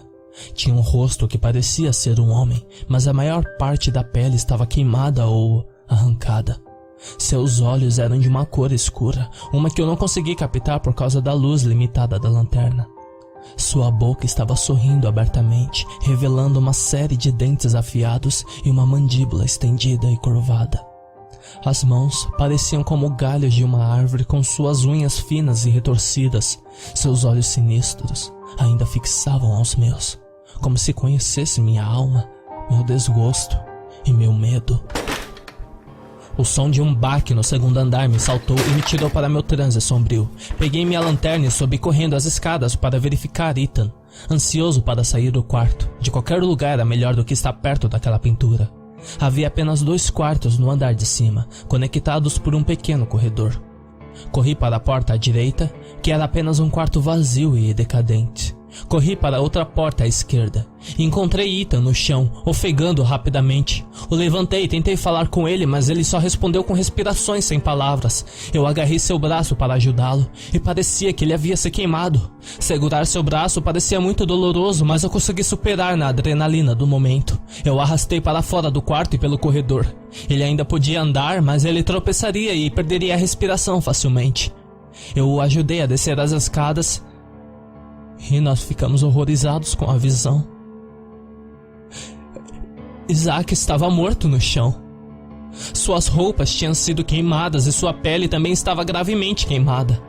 Na bagunça de sangue e cinzas, eu não tive tempo para pensar no que tinha acontecido. Eu tinha que sair com Ethan pela porta da porra daquela casa. Eu arrastei Ethan em direção à porta, que agora estava fechada. Eu chutei violentamente e bati com toda a minha força que eu podia, mas ela parecia estar quase cedendo quando Ethan se virou e apontou para a parede oposta a mim, para a pintura. O quadro estava completamente iluminado, apesar da escuridão da sala. Foi completamente revelado sua totalidade e mais enervante do que nunca. Eu podia ver os olhos perfeitamente agora, que eram um laranja brilhante e penetrante. Sua boca parecia mais larga do que eu me lembrava, e do pescoço para baixo, a pele e músculos estavam completamente arrancados, revelando apenas a exibição de órgãos contorcidos e ossos irregulares. Ethan entrou em loucura total. Ele arranhou a porta para onde seus dedos sangraram e em seguida ele rasgou as dobradiças da porta. Quando finalmente soltou, ele abriu a porta agressivamente, que me atingiu na cabeça, me deixando tonto. Ele correu para fora e eu tropecei lentamente atrás dele. Ele correu ao longo da estrada, que agora estava coberta com uma névoa espessa e cinzenta no ambiente. Ele gritava por todo o caminho. Em seus esforços, ele tropeçou em um dos buracos da estrada e foi engolido por uma fissura. O mundo inteiro em volta de mim pareceu desligar naquele momento para mim. Eu estava pensando se tudo isso era real, ou se eu estava preso em um pesadelo ou alucinações de minhas próprias fobias. Eu fui acordado quando ouvi passos silenciosos da casa vindo atrás de mim. Eu corri por mim mesmo, mas não para a estrada, já que a névoa poderia atrapalhar minha corrida. Eu tomei caminho à esquerda para os campos ao redor. Eu não ligava para onde eu estava indo, eu só queria sair de lá. Meu corpo estava muito quente e exausto. Se não fosse pelo medo de dirigir, eu teria desmaiado minutos atrás. Olhando para a frente, vi um forro de árvores que deve ter sido a floresta ao redor de Centralia. Eu estava quase lá, quase livre. Mas foi nesse momento que eu caí no chão e apaguei. Acordei numa escuridão, com um fino revestimento de luz acima de mim. Olhei para cima e vi um pequeno círculo de céu, o buraco pela qual eu havia caído. Eu pensei que estava em algum tipo de buraco porque eu podia sentir o espaço ao meu redor, que era isso. Eu liguei minha lanterna, que depois de tudo isso eu a mantive agarrada na minha mão esquerda o tempo todo. Eu brilhei para meu entorno. Haviam grandes paredes e pedras e rochas espalhadas. O chão era uma mistura de pequenas pedras negras e areia escura. Minha visão estava turva desde a queda, mas pude perceber que eu estava em algum tipo de caverna. Não, uma mina. Eu ainda devia estar em Centralia, mas minha prioridade era encontrar uma saída, se houvesse uma. Senti-me ligeiramente sem esperança nesse momento, mas fiquei contente por estar longe daquela casa. Entrei no escuro escondido por mais alguns minutos e comecei a tossir devido a fumaças e gases. Eu brilhei a lanterna mais uma vez e ofeguei em voz alta. Ao meu redor havia corpos, esqueletos para ser mais específico. Eu não conseguia entender nenhum deles sobre quem eles eram. Eles devem ter ficado presos lá embaixo, no fogo do colapso do chão. Observei alguns metros para ver o símbolo esculpido no chão. O mesmo círculo que vi na casa e na estrada. No centro do símbolo haviam velas queimando, que pareciam estar lá há muito tempo. De lá, meus medos retornaram rapidamente. Nada mais disso importava, no entanto. Não se compararia ao meu destino inevitável. Eu olhei apenas um pouco para cima, para ver olhos vindo em minha direção. Olhos laranja brilhantes. Então eu soube. Eu sabia o que tinha acontecido com Centralia. E era o mesmo que estava prestes a acontecer comigo.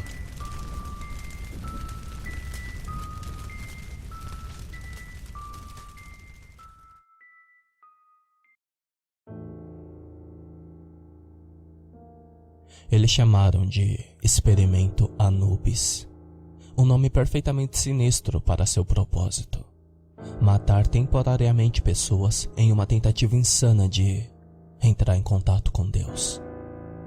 Acontece que a conclusão foi o pior resultado possível para o projeto, tendo como eu o primeiro e provavelmente único cobaia para o teste de encontrar as respostas que eles tanto buscavam. 20 minutos era tudo que eu precisava. Um dos médicos mais excêntricos da instalação inventara uma nova droga. Ele explicou isso como um tipo de antimitótico intravenoso, algo para impedir que minhas células morressem. Não que essas palavras significassem alguma coisa para mim. Eu estava sem noção, mas ainda sempre disposto. Parece loucura de bom grado colocar-se tão perto da borda da vida sem garantia de segurança. Mas depois de ser diagnosticado com esclerose lateral amiotrófica, eu estava desesperado por respostas. Meu corpo estava se deteriorando rapidamente, tirando partes de mim dia após dia. Eu já havia perdido o uso das minhas pernas e, em breve, não conseguiria me alimentar nem respirar.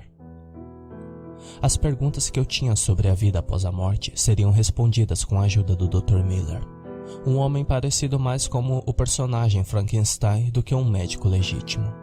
Ele era tão excêntrico quanto genial. Com a promessa de respostas para a questão final, juntamente com um belo pagamento, eu fui rapidamente me inscrever. Recebi um telefonema do próprio Dr. Miller poucas horas depois de me inscrever para o experimento, velocidade nunca vista antes em qualquer clínica regular. Ele me pediu que eu visitasse um psiquiatra de sua confiança para que verificasse meu estado mental, eliminando quaisquer candidatos suicidas ou fanáticos religiosos.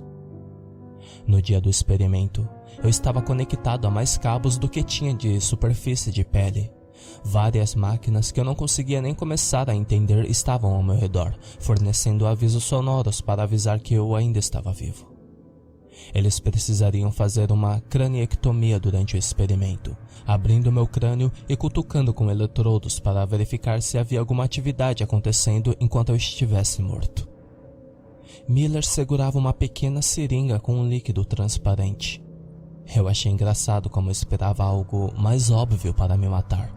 Talvez uma seringa gigante contendo um fluido borbulhante verde que brilhava no escuro, ou algo nesse sentido.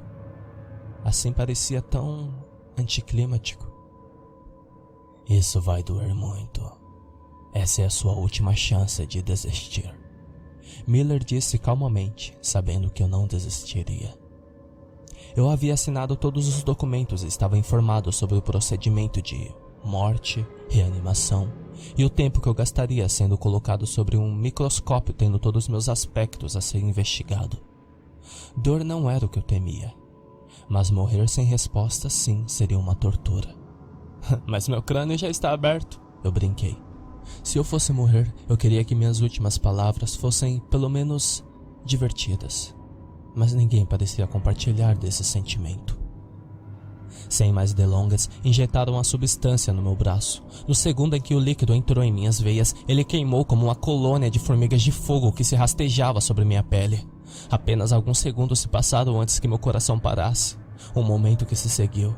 E depois, a escuridão. As pessoas sempre falam sobre a luz branca e ofuscante que vem durante a experiência de quase morte. O sentimento de êxtase por, em breve, estar junto com seus entes queridos. Isso eu nunca experimentei. Eu simplesmente flutuei em um vazio sem fim, desequilibrado do conceito do tempo e espaço, não existindo, não me preocupando em voltar à vida. Minutos, horas, anos poderiam ter passado, e mesmo depois de uma eternidade no vazio, então eu fui mais além no além. Para o céu ou para o inferno, eu havia mudado de plano de existência. A vida após a morte tomou uma forma de uma sala iluminada. Eu estava de pé usando o traje hospitalar que eu havia morrido. Minhas pernas funcionavam de novo e eu podia me mover sozinho, como se minha doença nunca tivesse existido. Parecia que eu já estava assim há 1 ano, mas não estava feliz com isso. Na verdade, eu não pude experimentar nenhuma emoção. Eu simplesmente existia dentro de uma sala infinitivamente grande, sem medo, sem curiosidade, nada. Meus pés descalços ficaram molhados quando me movi pelo chão. Eu não conseguia reconhecer do que era feito, mas era suave e pulsava abaixo de mim a cada passo. A maneira como o quarto se iluminou era peculiar. Não havia nenhuma fonte de luz identificável, mas tudo parecia igualmente claro, como se cada superfície tivesse uma iluminação própria. Um ponto brilhou mais do que o resto, destacando no teto um número enorme: 8.815.162.341. Quando me movi, ficou claro que as paredes e o teto se estreitavam até o ponto em que não era maior do que um container. Na confusão, não havia notado a singular peça de mobília que decorava o lugar. Uma cadeira bizarra feita de ossos. Na cadeira, sentava um garotinho magro, mal agarrado à vida.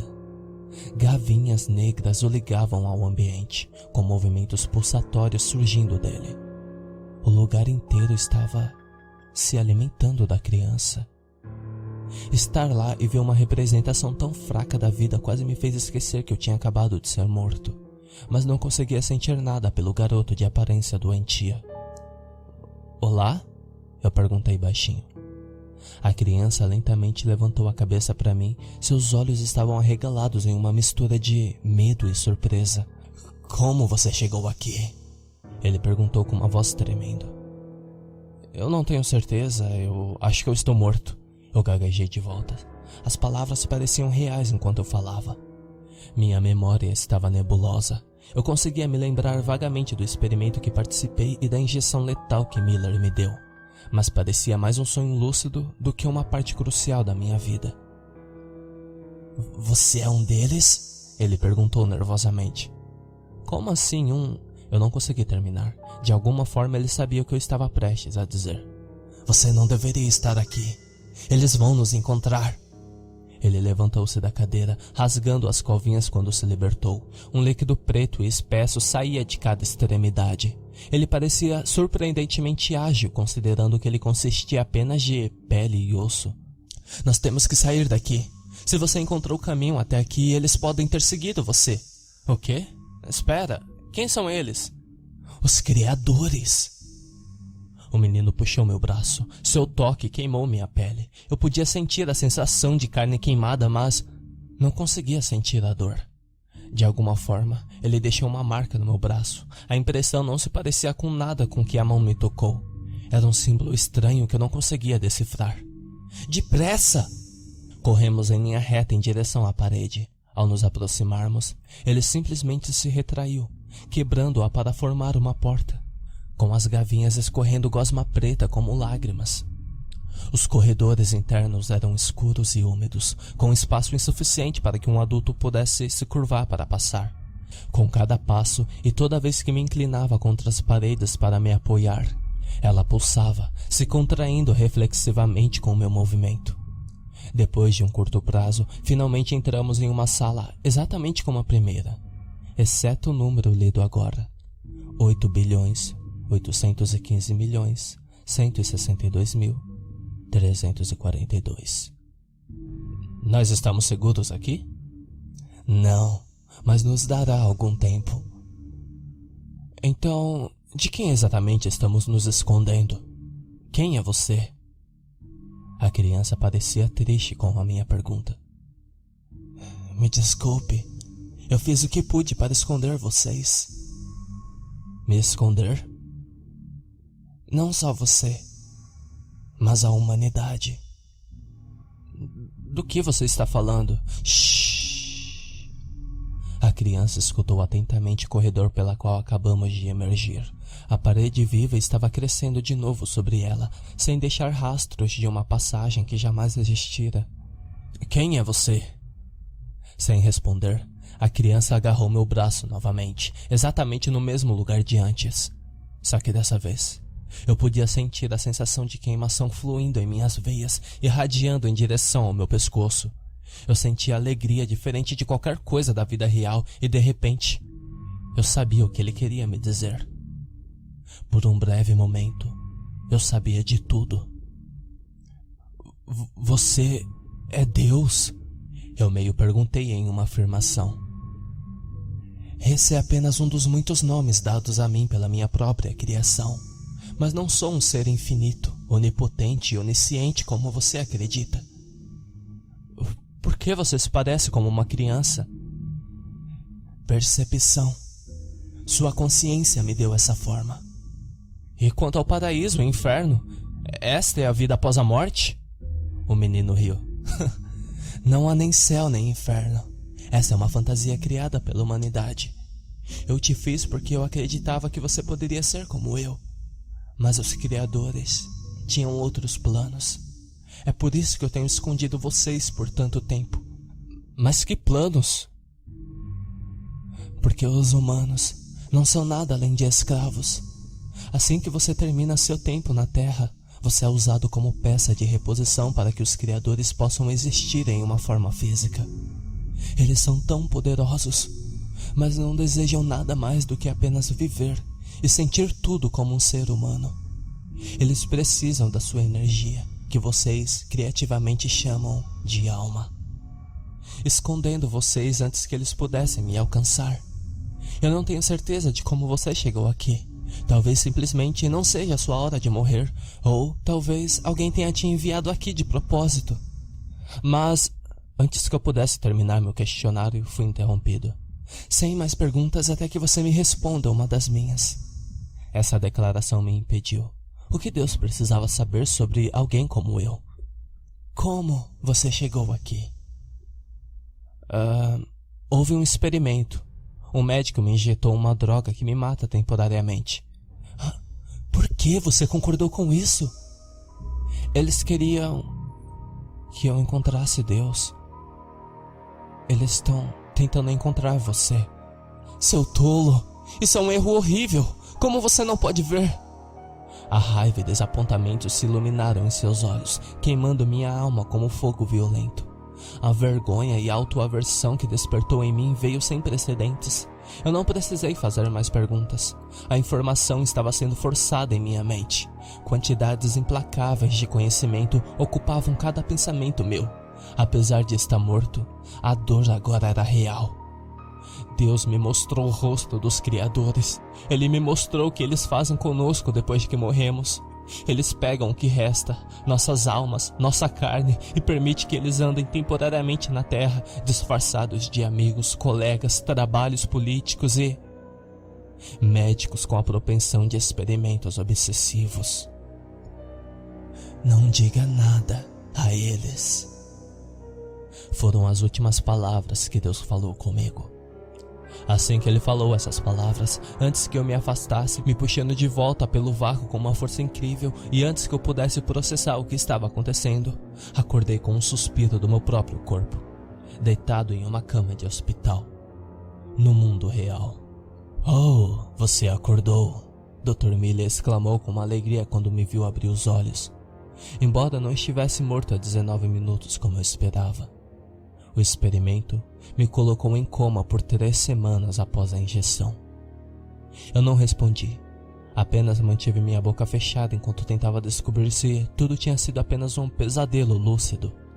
Eles fizeram todos os tipos de testes cognitivos durante os próximos 2 dias, certificando-se de que meu cérebro não tinha sido derretido devido aos minutos de morte que experimentei. Quaisquer que fossem suas máquinas, eles detectavam muitas atividades enquanto eu estava no outro plano, coisas que eles não veriam em um indivíduo morto normal. Semanas depois que minha saúde física foi estabelecida, eles cutucaram e pediram qualquer informação, mas eu fiz como a criança tinha me dito. Eu fiquei em silêncio, apenas fornecendo detalhes sem importância sobre o que eu vi. Eu disse a eles que havia uma luz, que eu me sentia em paz e o que todas as outras pessoas falam sobre a experiência de quase morte.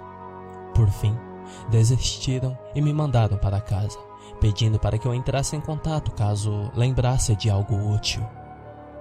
Até chegar em casa, eu me questionava sobre toda a minha experiência, se tinha sido uma criação da minha própria mente agonizante ou se realmente acontecera. Mas uma coisa que eu trouxe comigo desde a vida após a morte foi a capacidade de andar. Não havia cura para minha doença, mas de alguma forma meu corpo se curou. Um fato que não permaneceu escondido por muito tempo. O milagre de eu me recuperar da minha capacidade de andar chamou a atenção da mídia. Então, eu peguei um pouco do dinheiro que economizei e comecei a fugir, esperando que os pesquisadores, os criadores, não me encontrassem. A única maneira de fugir deles é quando eu morrer e deixar que Deus destrua minha alma para seu próprio plano. 1 ano atrás, eu teria me matado para escapar de qualquer tortura que estivesse preparado para mim. Mas a morte tornou-se um conceito muito mais aterrorizante desde meu contato com Deus. Porque agora, eu sei que não há nada para nós do outro lado.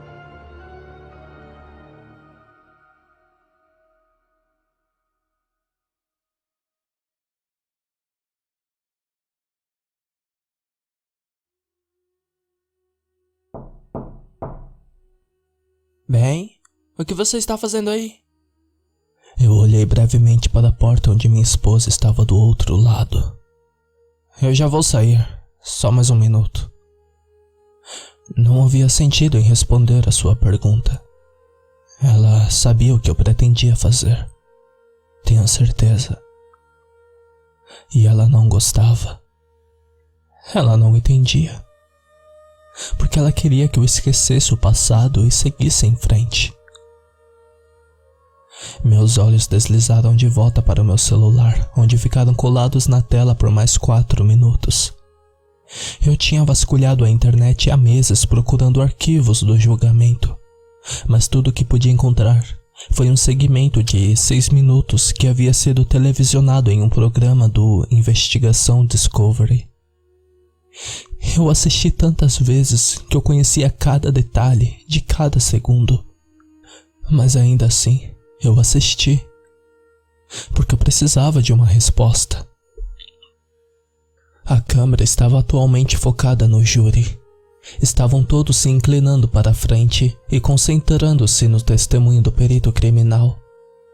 A câmera então deslizou para o banco das testemunhas, enquanto o Dr. Felmore falava sobre a decomposição do corpo de Andrew e o estado que ele estava quando um cão farejador o descobriu no mês de maio anterior.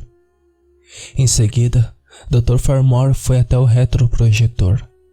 Colocou uma pilha de slides sobre a mesa para endireitá-los e, em seguida, tirou o slide de cima e colocou no projetor.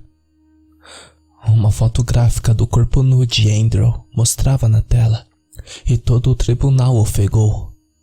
No vídeo, eles tinham cortado as fotos.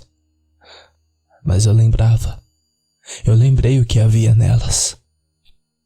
Eles estavam certos em ficar horrorizados. Ouvir um especialista dizer de uma maneira monótona sobre a foto constrangedora de abusos de uma criança de 5 anos é muito diferente do que ver seus efeitos em primeira mão. O médico explicou os slides sem emoção, apontando inúmeras abrasões, contusões e fraturas expostas. Ele falou sobre a morte da melhor maneira que conseguiu: estrangulamento. E mostrou à corte como as impressões das mãos no pescoço de Andrew combinavam perfeitamente com as do réu. Então, desligou o projetor e começou a falar sobre a suposta hora da morte. A câmera se afastou nesse momento para mostrar minha família, chorando baixinho. E então, finalmente, focou na mesa do réu. O garoto sentado ao lado de seu advogado parecia francamente entediado. Ele brincava com um lápis para trás e para frente entre seus dedos e suspirava alto a cada poucos segundos. Realmente entediado. Este era o monstro que eu queria matar. Ele percebeu que a câmera estava filmando ele agora, porque de repente ele se virou, olhou diretamente para a câmera e sorriu. Era um sorriso inteligente e presunçoso, como se ele não tivesse medo das consequências, como se ele acreditasse que tudo aquilo valesse a pena. E no final ele estava certo. O menino foi condenado a ser encarcerado até a maioridade penal e depois mais 7 anos de cadeia. Para ele isso não era nada. Era muito menos do que ele merecia. Eu olhei para a navalha que eu implorei a minha esposa me comprar de aniversário. Como você mata um monstro? A navalha era a resposta. Mas isso não seria tão fácil. Eu realmente poderia fazer isso? Meu irmão mais novo merecia vingança, mesmo 16 anos depois de sua morte. Andrew sofreu por dias horrores que nenhum ser humano deveria suportar. Eu olhei de volta para a pequena tela e assisti os últimos segundos do vídeo. O menino de repente se sentou, prestando grande atenção quando alguns dos dispositivos de tortura improvisados que ele criou foram trazidos e colocados sobre a mesa, perto do júri. Minha família foi escoltada do tribunal e uma investigação Discovery cortou o vídeo. Mas isso não importava. Eu me lembro o que aconteceu depois. O detetive havia segurado cada um dos dispositivos de tortura para o júri examinar. E eu voltei a brincar com um lápis entre meus dedos, extremamente orgulhoso pelas minhas criações. Bem, você já está vindo se deitar na cama? Mas eu estava contemplando uma questão muito mais importante, a única que importava. Na verdade, eu já sabia como matar o monstro. Eu olhei para a lâmina afiada no balcão. A resposta era fácil, mas o problema era muito mais complexo do que isso. Porque como você mata um monstro quando ele está dentro de você?